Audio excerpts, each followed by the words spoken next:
2018년 최강자전을 준비했을 때인 것 같은데 매대에서 막 만화책을 파는 거예요. 그게 너무 부러운 거죠. 나도 여기서 책을 팔 수 있을까? 그 생각을 하니까 너무 설레서 그러면 나는 책을 내는 걸 목표로 해야겠다. 안녕하세요. 하루만 네가 되고 싶어의 3입니다.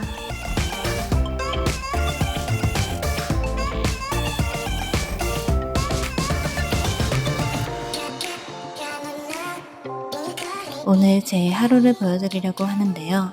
오전에는 작업실과 작업 방식을 보여드리고 오후에는 이번 출간을 앞두고 있어서 편집자님을 만나러 갈 예정입니다.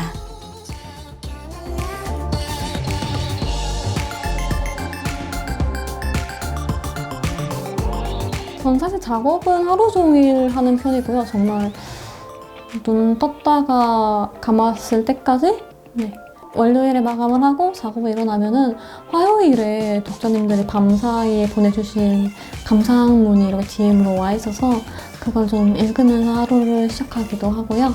한 화요일이나 수요일은 주 이틀에 쉬거나 아니면은 주중에 밀린 업무를 보거나 목요일부터 콘티를 짜기 시작해서 콘티 같은 경우에는 굉장히 부담감이 심한 게 이제 그림을 그리기 시작하면 더 좋은 콘티가 생각나도 대부분 물릴 수 없는 길에 오르기 때문에 콘티를 좀 확실하게 잡고 가려고 하는데 이게 최선이 아닐 텐데 더 재밌는 방법이 있을 텐데 이런 생각 때문에 좀 괴로웠던 기억이 있어요.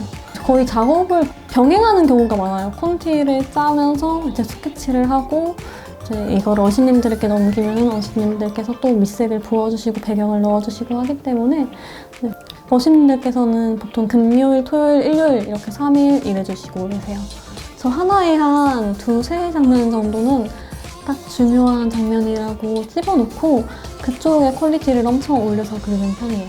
최종보가 완성이 되는데 그걸로 끝이 아니고 교정계열 봐주시는 분이랑 함께 맞춤법을 본다거나 설정상으로 이런 거를 쫙 확인하고 보내는데 주간 마감이다 보니까 항상 열심히 해도 누락되는 부분은 있는 것 같아요.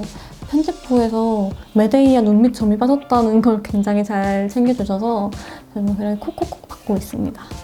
제가 보통 콘티 작업을 할 때는 드라마 같은 걸 못 봐요, 영화나. 그때 이제 음악을 듣거나 좀 가사 없는 노래를 듣거나 하는 편이고 요즘에는 신규선님의 원령을 굉장히 잘 듣고 있어요.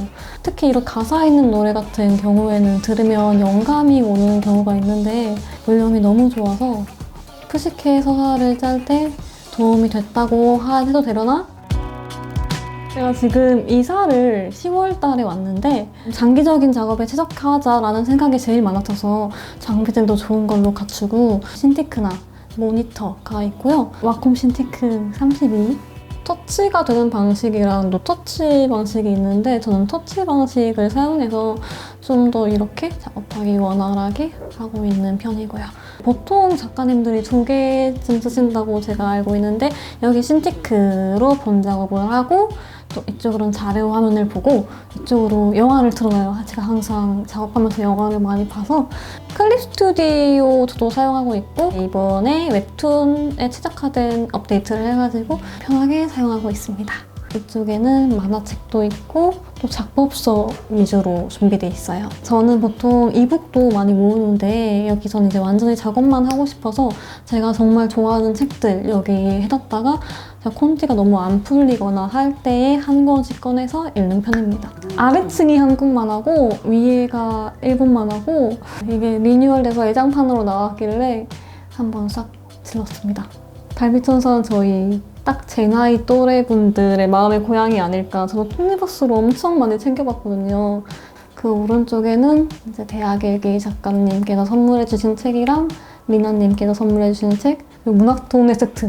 한해대 좋아하시는 분들은 카사네도 되게 좋아하실 거예요. 또 여성 주인공이 탑으로 나오는 이야기이고 되게 깊은 욕망에 대해서 다뤘기 때문에 좀 자극적인 요소에 대해 불호가 없으신 분이면 좀 읽으면서 여러 가지를 깨달을 만한 책이 아닌가. 그리고 이런 작법서 같은 경우에는 지망생분들께 추천해드릴 책 하면은 세계만화학원, 그리고 만화의 창작, 만화 만드는 법, 인간의 마음을 사로잡는 20가지 플롯, 딱 이 정도가 베이직한 참고서 같아요. 사실 한혜대가 중세라고 해도 판타지 쪽에 좀 더 중심을 싣다 보니까 고등을 막 엄청나게 지킨다라기보다는 기본을 알고 응용을 하는 느낌? 기부를 하는 게 제가 데뷔하고 나서 꼭 해야겠다라고 생각한 것 중에 하나였는데 이번에 코로나 기부로 희망브릿지 성금을 내니까 연락이 오더라고요. 감사패를 주시겠다고. 아진에는 작년에 1,000만 원 기부를 했고 올해도 1,000만 원 기부를 한 번 더 했고요. 칠판이 이게 저 유미의 세포들 작가님께서 사용하시는 걸 보고 하게 된 건데 투명보드예요. 그래서 제가 좀 적으면서 푸는 경우가 굉장히 많아서 일단 칠판에 한번 한 5화 정도의 이야기를 싹 정리하고 그 다음에 글콘티를 들어가는 편이에요. 하원 밀러가 좀 오래 앉을 수 있는 의자로 지인 작가님께 추천을 받아서 이걸 구입을 했어요. 그리고 이 조명이 제가 방에 한 4개가 있는데 보통 작업할 때는 전부 끄고 저기 스탠드 하나만 켜거든요. 또 작업 방식 때문에 조명을 굉장히 신경을 썼어요.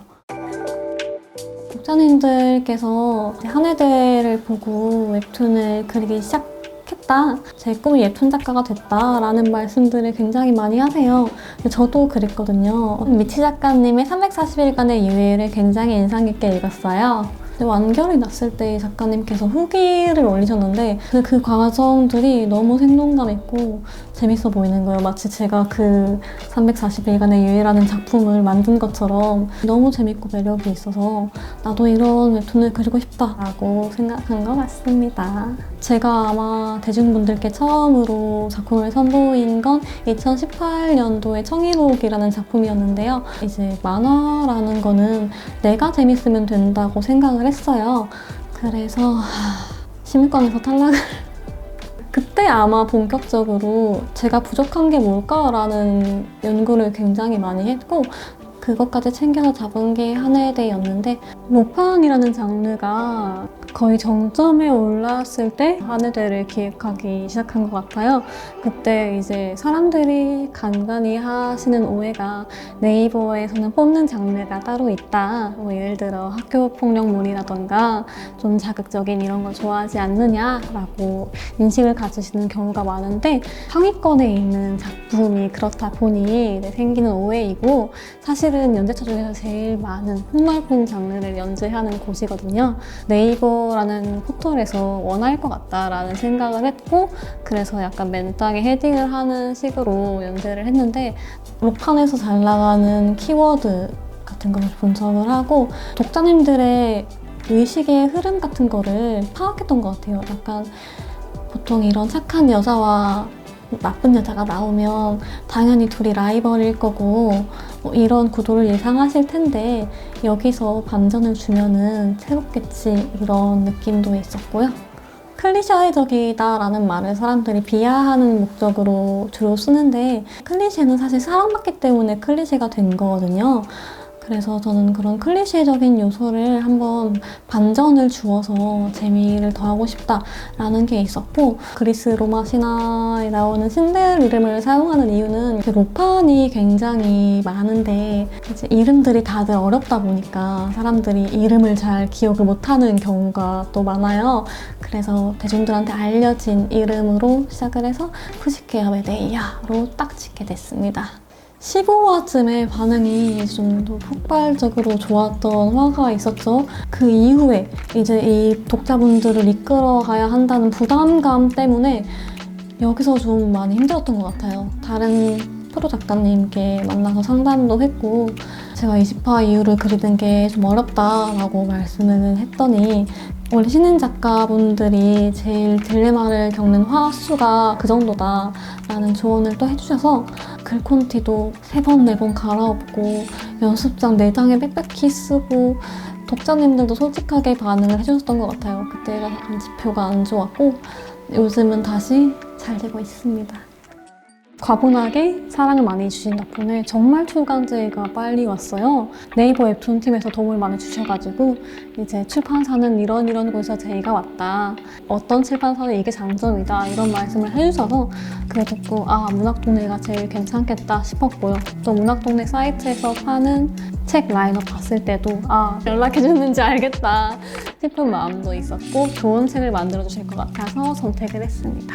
네, 안녕하세요 작가님. 여름에 뵙고 처음 뵙습니다. 네. 작년 여름이죠? 그렇죠. 여름에 계약할 때 뵙고 1권 나온 지 거의 아직 4달이 조금 안 됐는데 현재까지 제작 부수가 16,000부예요. 진짜요? 보통 1세에 첫 판에 2,000부 정도 찍거든요. 네. 그러니까 거의 4개월 만에 8배를 제작했습니다. 셔터 내리죠. 네, 엄청난 큰 성공입니다. 전 아직도 꿈 같아요. 있구나. 그만큼 이제 이권에 대한 부담도 있고요. 잘해야 할 텐데 싶기도 하고. 작가님 인스타 보면은 되게 외국어로 이렇게 많이 맞아요, 얘기하고 맞아요. 저 처음에 그게 보고 너무 생소한 거예요. 네.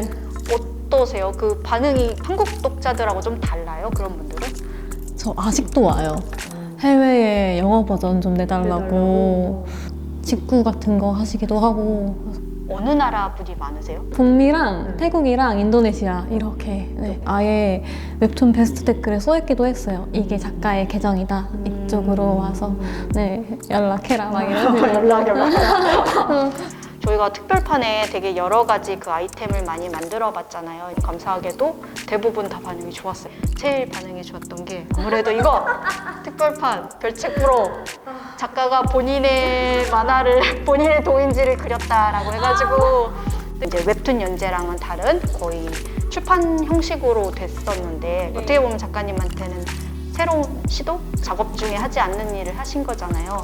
이런 작업 해보셨을 때 어땠는지 기분이? 저도 출판 만화에 대해서 공부를 했고 그리고 일은 또 웹툰으로 하고 있는데 출판 만화는 또 출판 만화만의 재미가 그쵸?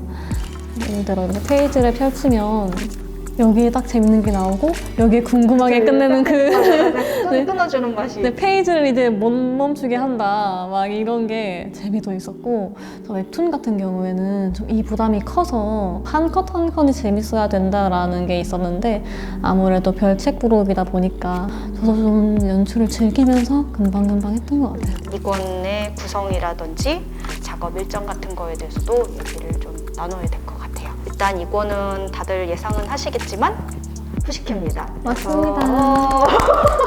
원래 메데이아랑 푸시케 캐릭터 자체가 상반되었기 때문에 둘이 아이템도 많이 겹치지가 않을 거고 또 새로운 재미를 또 이권 특별판에서 보여드릴 수 있지 않을까 이런 생각으로 저도 기대가 되고 있습니다. 각자 캐릭터가 가진 상징이라든지 느낌이 다르기 때문에 약간의 변화는 줘보는 게 더 좋지 않을까. 그쵸. 그리고 또 특별판을 사시는 독자님들이 이렇게 모으는 재미를 느끼셔야 하니까 과장님이랑 제가 좀 고생을 하겠지만 같이 힘내봐야죠.